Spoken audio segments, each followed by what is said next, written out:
In this video, I want to talk about blame.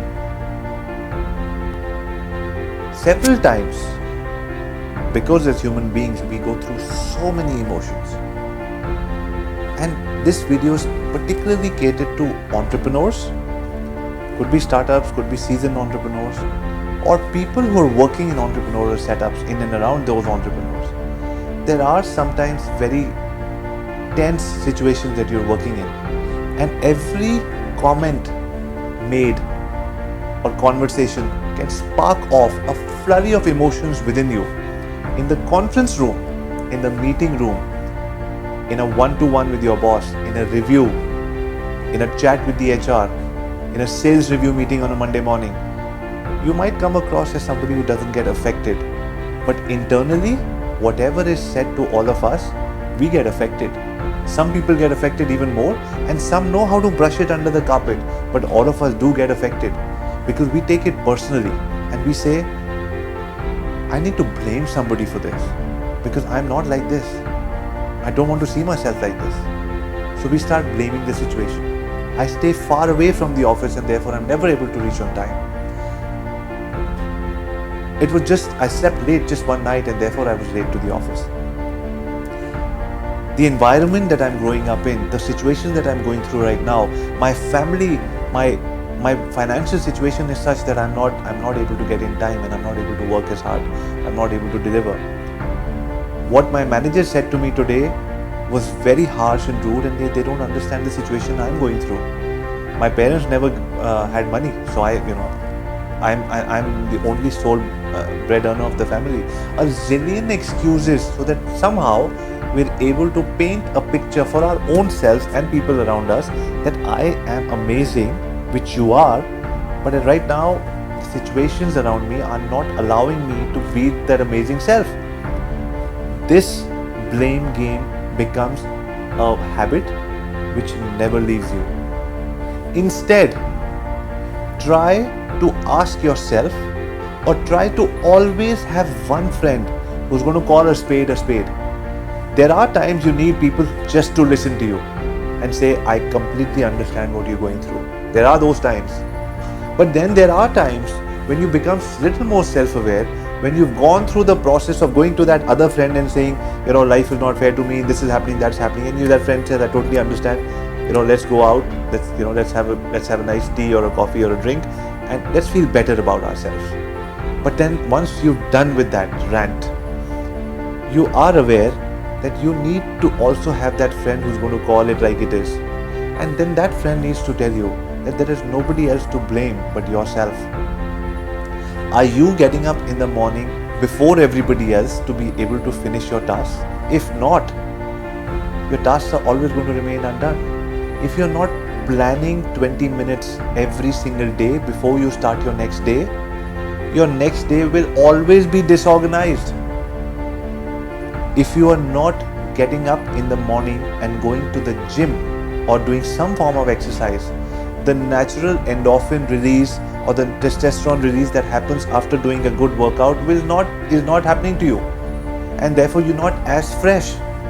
If you're not ahead of the game, you're behind the game. If your work starts at 9 o'clock and you're supposed to deliver the best presentation of your life for your client or in front of your entire team at 9 in the morning, and you've not planned for it in advance and you've not gotten up in the morning to be able to do that, then you will automatically not have the best experience the next day. And you might be ridiculed, or you might be blamed, or you might be targeted, and people might say that your work is not good. You take it personally, but because you have such a big ego, you will now tell people that this happened because of this situation. I've got so much to do. I drive 1.5 hours to work. I drive 1.5 hours back.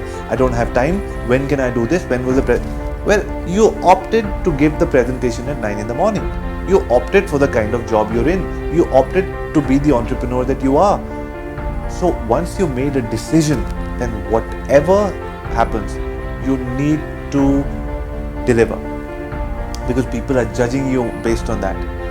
So if you are self-introspecting, and if you have that friend who's going to show you the mirror to say, dude, you need to lose weight because you'll get fitter and you'll have more energy.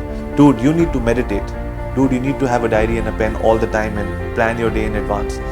And if you have a friend like that who you listen to, and you don't let it affect your ego, and you have somebody like that who is checking on you every week, you could be the same mirror for that friend.